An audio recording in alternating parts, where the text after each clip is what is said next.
wider war may be breaking out in the Middle East. Israel has intercepted the first Hezbollah missile aimed at Tel Aviv. This comes after Israel's attack on southern Lebanon, already displacing more than 500,000 people. The brazen pager attack last week, when Israel wired hundreds of pagers purportedly owned by Hezbollah operatives to simultaneously explode across Lebanon, clearly signaling a heightened intensity between the two sides. Now, let's not forget that the year anniversary of when Hamas launched an incursion into Israel and took hundreds of Israeli civilians hostage, killing 1,200 people. This act of terrorism spurred Israel's brutal response that has flattened Gaza and killed more than 40,000 Palestinians and dashed remaining hopes for a two-state solution. Now, looking back on the war in Gaza to date, there's ample blame to go around. ProPublica's Brett Murphy is reporting that the US government's two foremost authorities on humanitarian assistance concluded this past spring that Israel had deliberately blocked deliveries of food and medicine into Gaza. Now, that's groundbreaking given that US law requires the government to cut off weapon shipments to countries that prevent the delivery of US-backed humanitarian aid. Yet, when Secretary of State Antony Blinken was presented with these findings, he rejected them. And in a statement to Congress, he said, quote, "We do not currently assess that the Israeli government is prohibiting or otherwise restricting the transport or delivery of US humanitarian assistance." ProPublica's Brett Murphy joins us now to discuss it all. Brett, you're very welcome, and thanks for your reporting, which I personally found fascinating. I think for people who aren't necessarily immediately familiar with this State Department report that came out a few months ago, they may miss the significance of it. Can you just explain succinctly why this report was so important? Sure. So the Biden administration passed a policy. This policy was that the State Department needed to address some Israeli assurances about the laws of war. Namely, were they allowing humanitarian aid into Gaza was one of the big things that the Israelis were meant to assure the U.S. government about. The State Department had to address those assurances, vet them, and then tell Congress why it found that those assurances were credible. Before that report was delivered to Congress by Secretary Blinken, several other agencies weighed in, and that's what we were reporting on. We were reporting on what USAID told him and what his own Refugees Bureau had told him about those Israeli assurances. Go ahead. Well, I was just going to say, and the issue here is that the people with real expertise in the area were, in essence, saying the Israelis are blocking it. And then Blinken eventually came to the conclusion that they weren't, or in the quote that we read out there in the introduction, this rather convoluted phrasing about exactly whether the way they were blocking it, were they blocking it right now, or were they blocking it directly in contravention of the relevant terms of the specific arrangement.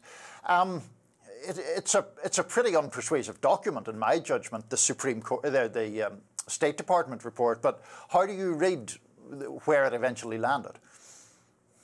Well, the reason why this was all so important, as you just mentioned, is that there's a law.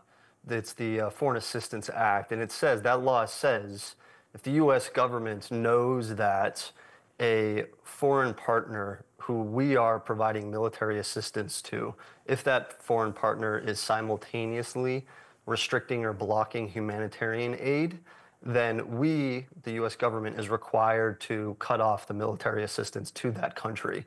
That's why this was also significant. And it was a very explosive thing, what he was told, what Secretary Blinken was told by USAID. And like I said, at the same time, his own Refugees Bureau made the same determination that the law that I just mentioned should be triggered. In other words, we have found that they are restricting aid, and therefore military assistance should be cut off. This is a huge deal. The context of his own bureau's assessment came as they were discussing whether or not to free up, I think it was $830 million in military financing for the Israelis. So when Secretary Blinken delivered his report to Congress, he, as you said, very carefully chose the words and how the State Department was currently assessing what the situation was, even though he had been told, like I was saying, by the foremost experts at USAID that that was not the case. He ultimately sided with his ambassador to Israel, that's Jack Lew, who had sent a cable to him previously saying that we trust the Israelis. We believe the Israelis when they say to us that they are going to facilitate aid and not block it.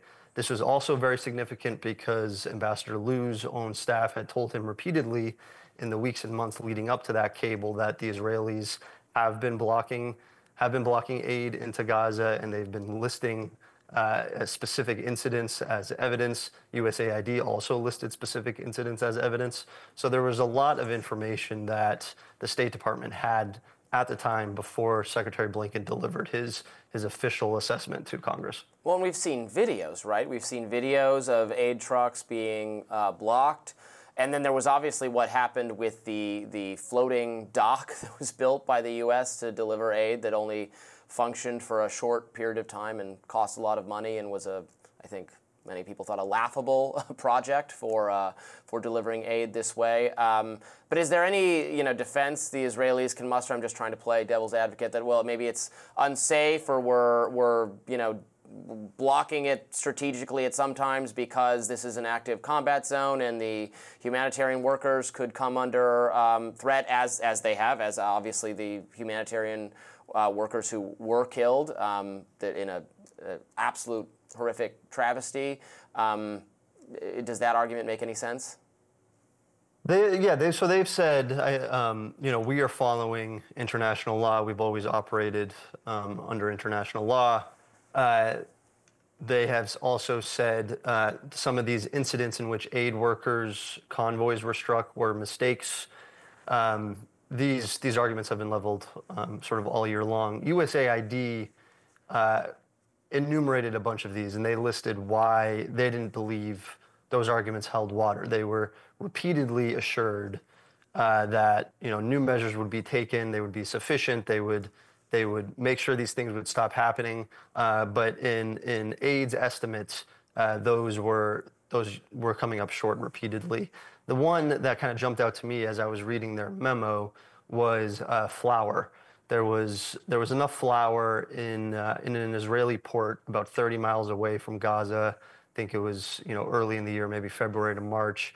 But the Israelis were not allowing flour in because they said the recipient of that flour that was going to distribute it was the UN's branch in Gaza. And as you probably remember, the UN's branch in Gaza was being accused of having ties with Hamas at the time. So they were not allowing flour in.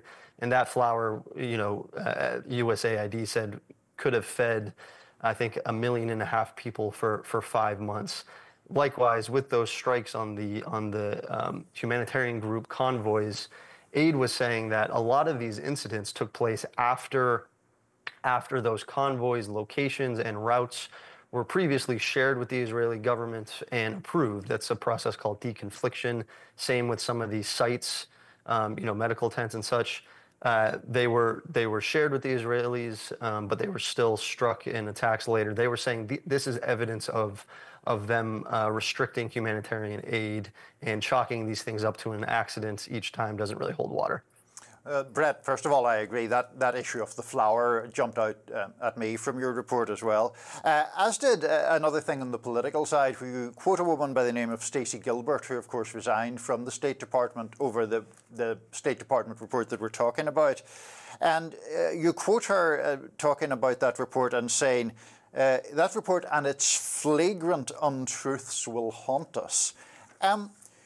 I know you're a reporter. I don't want to push you into sort of partisan situations, but do you ever get the sense that the outrage that maybe that report deserves is somehow dulled because it's a Democratic administration rather than a Republican administration? Yeah, that's a good question. I don't really know. All I know is what I'm told from people inside the State Department who I talk to regularly. They have felt very frustrated at times. And I think a lot of those frustrations have been vocalized by those who have resigned. Stacey Gilbert is one of them for sure. It's hard to say, if this would be different, if it was a different administration. I don't really know. I think a lot of the people who join the State Department, they come from the Foreign Service. These are career civil servants who are very mission driven. And I think this is what is causing them some personal difficulty, is when they, have this mission that they signed up for, and if they don't think that the current policy aligns with that mission, that's what has been causing, I think, a lot of frustration. And when you see statements like Gilbert's, I think it kind of explains it in no uncertain terms. Brett Murphy, thank you so much for joining us. That was very, very informative. We appreciate it. Thanks so much, guys.